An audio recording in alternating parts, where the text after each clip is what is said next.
जय मसीह की भाइयों, मेरा नाम इवेंजलिस्ट राकेश लाल है। मैं कटनी मध्य प्रदेश से हूँ और मैं विशेष तौर से आज ये वीडियो सेवकों के लिए बना रहा हूँ जो प्रभु की सेवा करते हैं, सुसमाचार सुनाते हैं, गांव-गांव जाते हैं, घरों-घरों जाते हैं यीशु मसीह के वचन को लेकर के।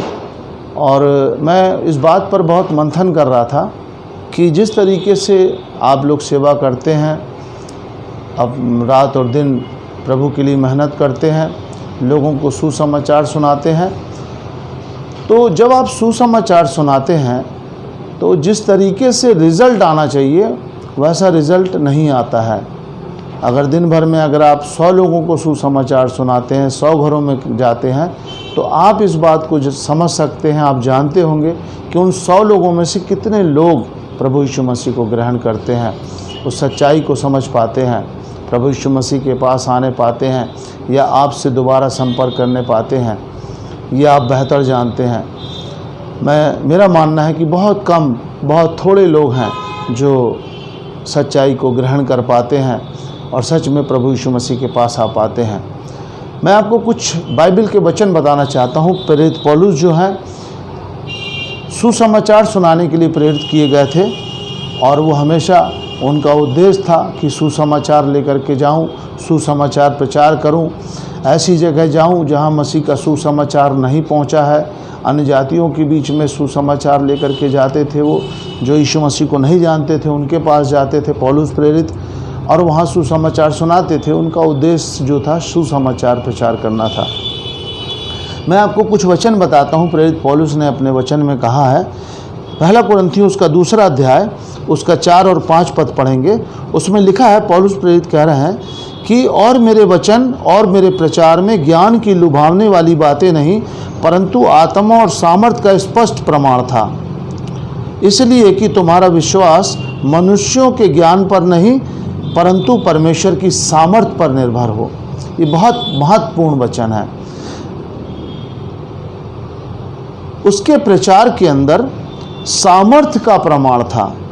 और फिर दूसरे पद में कहता है कि तुम्हारा विश्वास मनुष्यों के ज्ञान पर नहीं परंतु परमेश्वर की सामर्थ पर निर्भर हो। यहाँ दोनों वचनों में सामर्थ शब्द आया है। सामर्थ जो है यीशु मसीह को प्रकट करती है, परमेश्वर के वचन को दृढ़ करती है। एक वचन और लिखा हुआ है, पहला कुरिन्थियों 4 अध्याय उसका 20 पद में लिखा है, क्योंकि परमेश्वर का राज्य बातों में नहीं परंतु सामर्थ्य में है। यहाँ पर भी सामर्थ्य के बारे में बोल रहा है। ये बहुत गहरे वचन हैं। पूरी बाइबल के अंदर बहुत सारी बातें लिखी हुई हैं, मगर मैं कुछ वचनों को लेकर के एक्सप्लेन करना चाहता हूँ कि जब आप सुसमाचार को लेकर के जाते हैं, वहाँ पर प्रचार करते हैं, प्रार्थना करते हैं, हो सकता है कि कुछ लोगों के द्वारा वहाँ सामर्थ का प्रकटीकरण भी होता होगा जब वो प्रार्थना करते होंगे, नहीं तो बहुत सारे लोगों के द्वारा सामर्थ का प्रकटीकरण नहीं भी होता है। लेकिन जब आप सुसमाचार लेकर के जा रहे हैं तो आप उनको वहाँ पर क्या ऐसी चीज़ दे रहे हैं जिससे वो प्रभु यीशु मसीह को चख लें। ऐसा उनके पास आप क्या चीज़ दे रहे हैं? आप सिर्फ सुसमाचार सुनाते हैं, प्रार्थना करते हैं और इसके अलावा आप कुछ नहीं दे के आते हैं। लेकिन मैं चाहता हूं कि जब आप उनके पास जाएं, उनको ऐसी चीज़ दें कि जब आपके जाने के बाद भी यदि उनके जीवन में परेशानी समस्या है या वो ईश्वर को चखना चाहते हैं या प्रार्थना करना चाहते हैं, तो वो कैसे प्रार्थना करें। मैंने एक किताब लिखी हुई है, उस किताब के अंदर मैंने बताया हुआ है, उसका हेडिंग है, क्या आपने ईश्वर को परखा। फिर उसके नीचे मैंने लिखा है, ईश्वर को कैसे चखें, टेस्ट करें, क्वेश्चन मार्क है।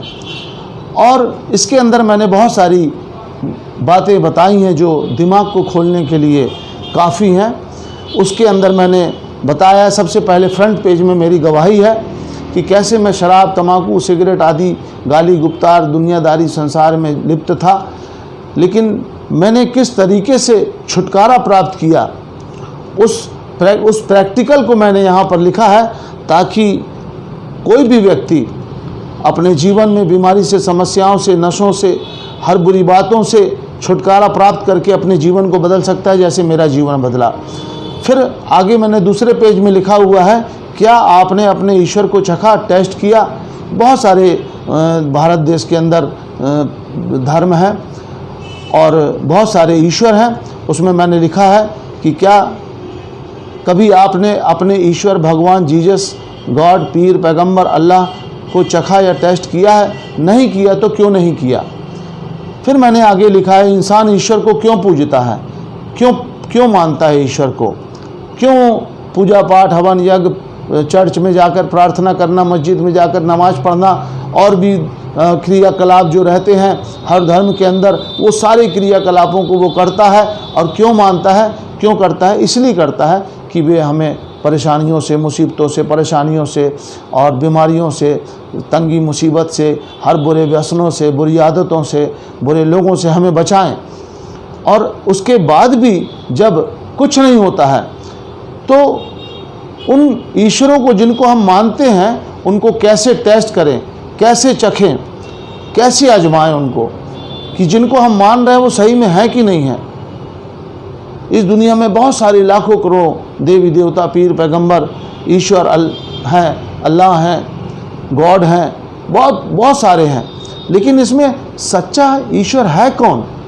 जिस तरीके से हम बाज़ार जाते हैं, सब्जी लेने के लिए जाते हैं, सब्जी को हम ऐसे नहीं बोलते कि भैया 1 किलो जो बैगन है वो 1 किलो दे देना, या 1 पसेड़ी दे देना, या आलू ऐसे दे देना, या कोई भी सब्जी, हरी सब्जियां हैं, भिंडी है, तरोई है, और भी कोई सब्जियां हैं, हम यूं ही उनको खरीद करके थैले में नहीं भर लेते हैं। क्यों हम उनको टेस्ट करते हैं, उनको चेक करते हैं, कहीं सड़ी तो नहीं है, गली तो नहीं है। लौकी को देखते हैं दबा करके, कड़ी तो नहीं है, नरम है कि नहीं है, नखून लगा करके देखते हैं। और भी सब्जियों को टेस्ट करके लेते हैं, इसलिए लेते हैं कि कहीं वो ख़राब ना निकल जाए, हमारा पैसा व्यर्थ ना चला जाए। बाज़ार में हम जाते हैं मटका ख़रीदने के लिए, गर्मियों में उसको 10 बार ठोकते हैं। 20 रुपये के घड़े को ख़रीदने के लिए, मटके को ख़रीदने के लिए, सुराही को ख़रीदने के लिए 20 बार ठोकते हैं। चारों तरफ से ठोक ठोक करके देखते हैं टन टन आवाज़ आ तो नहीं रही है, आ रही है कि नहीं आ रही है, कहीं भट्ट भट्ट आवाज़ तो नहीं आ रही, तो क्रैक निकल जाएगी तो हमारा पैसा व्यर्थ चला जाएगा। हम जाएंगे, पानी भरेंगे और जो है पानी बह जाएगा तो हमारा पैसा व्यर्थ चला जाएगा। उसी तरीके से आपने कभी जिन ईश्वरों को मान रहे हैं, आपने उनको कभी टेस्ट किया है कि नहीं, ठोंक बजा करके देखा है कि नहीं। और सबसे बड़ी बात कि लोगों को मालूम ही नहीं है कि हम अपने ईश्वर को कैसे टेस्ट करें, कैसे परखें, कैसे चेक करें उनको। बस वो चले आ रहे हैं करते हुए, जो पीढ़ियों से परंपरा चली आ रही है। हमारे बाप दादा करते थे, फिर हमारे माँ बाप करते थे, अब हम भी वही करने लग गए। लेकिन उन्हें कभी टेस्ट किया नहीं, क्योंकि हमें मालूम भी नहीं हम कैसे टेस्ट करें। लेकिन मैंने इस किताब के अंदर बताया है कि कैसे उनको टेस्ट करना है। उसमें प्रैक्टिकल बताया है कि आप अपने इष्ट को, अपने ईश्वर को कैसे टेस्ट करें। उसमें आप अपने आप को जांचें, क्या क्या चीज़ें जांचनी हैं, कैसे अपने आप को जांचना है, और फिर उन क्रियाकलापों को करना है, पूजा पाठ को करना है, हवन यज्ञ को करना है, नमाज को पढ़ना है, प्रार्थना को करना है। चर्च में जा कर के, कहीं पर भी जा कर के आप अपने ढंग से जिस तरीके से करते हैं, जिस तरीके से आप पीढ़ियों से मानते चले आ रहे हैं, आधा घंटा, 1 घंटा, 2 घंटा, 3 घंटा, 4 घंटा, 5 घंटा करिए। और फिर जब उठते हैं तो इसमें इन बातों को लिखा है कि आप क्या आपके अंदर ये अनुभूति हुई है, ये परिवर्तन आया है। अगर नहीं आया है तो फिर जिनसे आप जुड़े हो उनके पास कोई पावर नहीं है, क्योंकि अगर पावर होगी तो स्वाभाविक बात है करंट लगेगा। अगर आप हाई टेंशन लाइन है या आपके घर की बिजली लाइन है, उसको टच करेंगे तो करंट मारेगा, हिला देगा। ऐसे ही जिस ईश्वर ने पूरी दुनिया को बनाया है, पूरी सृष्टि को रचा है, हमें और आपको बनाया है, वो मामूली ईश्वर नहीं है, वो सामर्थ्य ईश्वर है। जैसे ही आप उसके संपर्क में आएंगे, आपको अनुभूति होगी, आपको महसूस होगा कि मेरे साथ कुछ हुआ है।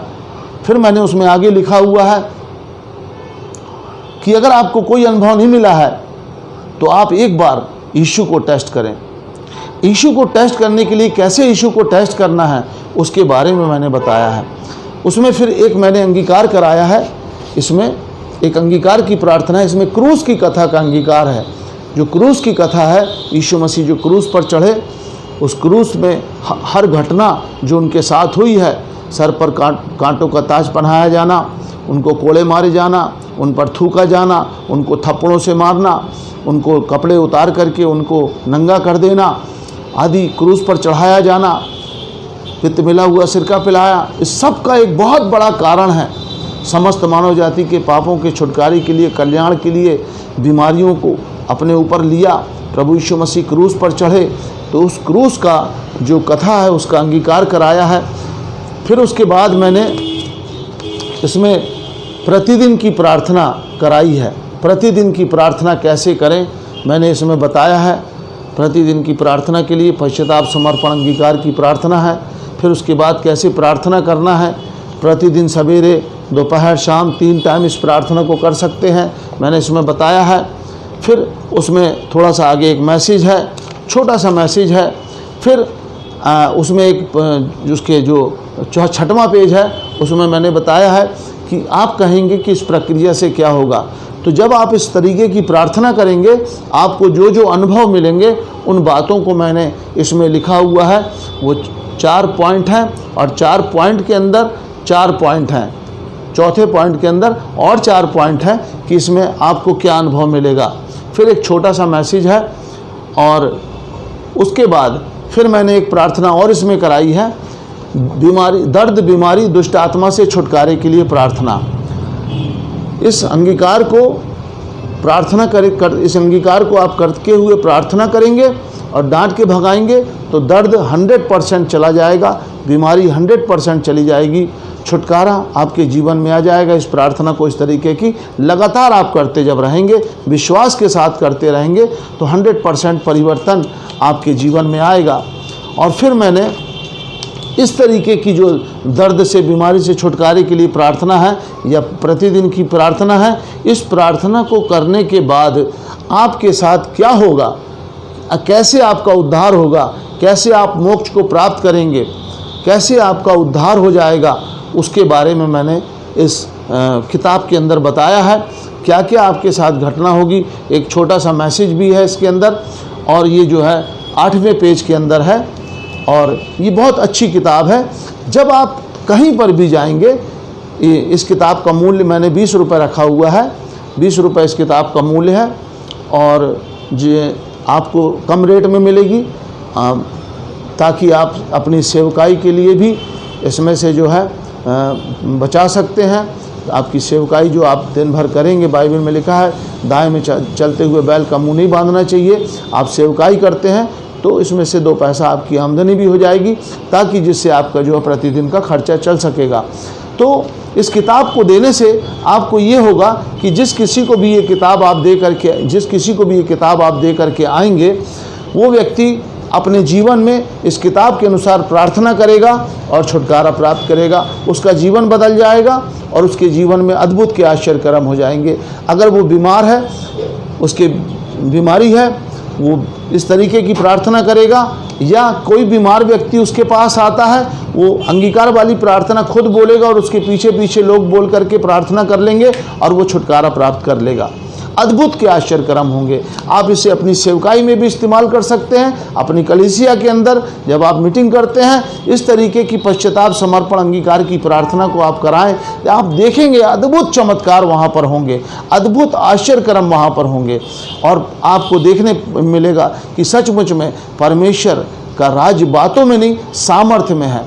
इसीलिए पौलुस ने कहा कि लोगों को परमेश्वर से हमें जोड़ना है ताकि वो परमेश्वर से डायरेक्ट परमेश्वर के पास जाएं, परमेश्वर से जुड़ जाएं और जैसे ही परमेश्वर के पास जाएंगे परमेश्वर की सामर्थ्य उनके ऊपर आएगी और उन्हें छुटकारा देगी। 100% 10 मिनट में इस प्रार्थना को करके, पश्चाताप, समर्पण, अंगीकार की प्रार्थना को करके 10 मिनट में वो परमेश्वर की सामर्थ्य को टच कर सकते हैं, महसूस कर सकते हैं, अपने शरीर में महसूस कर सकते हैं और उनको पता चलेगा कि यीशु मसीह ही सच्चा परमेश्वर है। वो इस बात को एक्सेप्ट कर लेगा।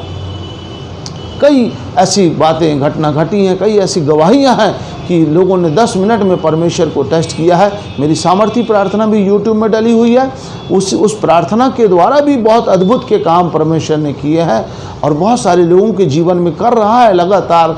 तो मेरा आपसे यही समझाना चाहता हूँ कि जब आप सुसमाचार लेकर के जाते हैं, साथ में इस किताब को लेकर के जाएं और उन्हें भी ये किताब को दें, ताकि उनके पास एक ऐसी चीज़ रहे कि वो स्वयं प्रार्थना कर सकते हैं और स्वयं वो प्रार्थना करना सीख सकते हैं, और वो दूसरे के लिए भी प्रार्थना कर सकते हैं, दूसरे से भी वो प्रार्थना इस किताब के माध्यम से करा सकते हैं, जिससे परमेश्वर का राज्य फैले। आप इस किताब को लें, आप अपने नाम की सील और एक मोबाइल नंबर उसमें बना लें सील में और उसको लगा दें, ताकि आपके एरिया में जब आप इस किताब को दें, वो व्यक्ति जिस किसी के पास भी किताब रहे वो आपसे संपर्क कर सके। तो मैं यही चाहता हूँ कि आप जो है प्रभु भाई और बहनों, प्रभु में मेरे प्रिय भाई और बहनों, मैं यही चाहता हूँ कि जब आप सुसमाचार को लेकर के जाते हैं परमेश्वर के लोगों के पास में, तो उन्हें ऐसी कुछ चीज़ दे जिससे उनका जीवन मजबूत हो जाए। पौलुस कहता है, मेरे अंदर एक बहुत इच्छा है, मेरी लालसा है कि मैं तुम्हारे पास आऊँ और तुम्हें कोई वरदान दूँ जिससे तुम स्थिर हो जाओ। तो ये किताब भी उनके जीवन को स्थिर करने के लिए एक लाभदायक वरदान के रूप में ठहरेगी, और आपकी सेवकाई को बढ़ाने के लिए, आपसे लोगों को जोड़ने के लिए बहुत लाभदायक रहेगी। आपकी कलीसिया ग्रोथ करेगी, आपकी सेवकाई ग्रोथ करेगी, लोग बढ़ेंगे और लोग आपके पास आएंगे, आपकी वहाँ पर कलीसिया बढ़ती जाएगी। मैं चाहता हूँ कि अंतिम दिनों में, इस संकट के समय में, महामारी के दिनों में, जबकि ऐसी पूरा साल विपत्तियों से गुजर गया, ऐसे समय में एक बड़ा रिवाइवल भारत देश के अंदर आए और लोग सच्चे ईश्वर को जानने पाएँ और उसे पहचानने पाएँ और उसके पास आने पाएँ, और बहुत सारे लोग जो भटक रहे हैं वो भटकने से बच जाएं। प्रभु आप सबों को बहुत आशीष दे। God bless.